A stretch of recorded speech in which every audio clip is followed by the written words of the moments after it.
Childcare is the #1 expense for families in Southern California, even more than housing. And experts say the pandemic has turned a broken system into a full-blown crisis. Our Christine Lazar has been tracking this issue. And Christine, how expensive is expensive? Well, when you say here in Southern California that childcare is more expensive than what people are paying for housing, and we know how expensive our rents and our mortgages are, that's how pricey it is. Now, families from all over Southern California tell us they have not been able to find affordable and available childcare. A new study by the Insight Center finds childcare costs in LA County have risen 50% in just the last 6 years. I contacted every child care from Fontana, Rialto, Rancho, Chino, Upland, nothing. Everything was like between a 10 to 20 person wait list. When you look at childcare costs, it would be like I would be working just to pay for childcare. Mothers in limbo, parents making minimum wage, struggling to keep the lights on. If you have a child, right, if you're a single adult with a preschooler, you need to be working 103 hours a week. Experts in the childcare industry say we were in trouble before the pandemic, and now the gaps are huge. They're no longer gaps. I'm saying they're valleys, they're gorgeous. We have a situation where the childcare system is in crisis. Back in May, we told you that from March 2020 to May 2021, more than 8,500 child care sites in California shut down. More than 3,000 of them have closed permanently, taking with them thousands of spots for children who need care. Stephanie Beckland is a single mom of a 6-year-old. She works long hours as a retail manager. She has tried since her son got out of school to find summer care, but hasn't been successful. She's now paying a babysitter $500 a week to watch him, maxing out her credit cards, and even taking a loan to pay her. To the point where I start to think, do I need to go on unemployment and stop working because I can't afford to pay all this stuff? Because, you know, I guarantee you that's probably what a lot of single parents or even parents that aren't making a large income are doing right now. President Biden has earmarked $25 billion to help stabilize the child care industry. More than $2 billion of that will go to California.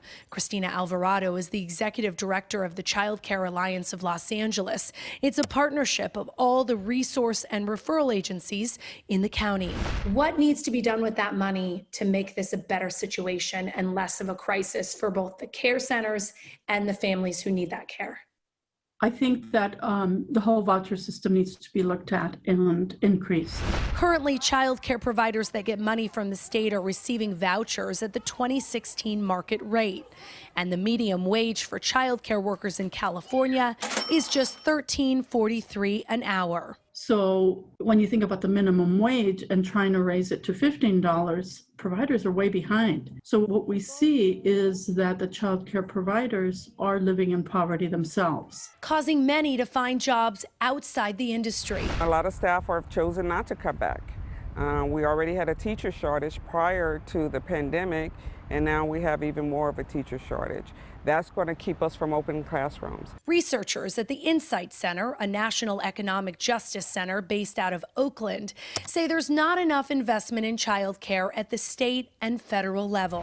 And what that has done is that it has made child care expenses grow astronomically and made it unaffordable, quite frankly, for most families, particularly families of color in California. While no one disagrees that we have a child care shortage, Keisha Woods, the executive director of LA County's Head Start program, says often parents don't realize they qualify for aid.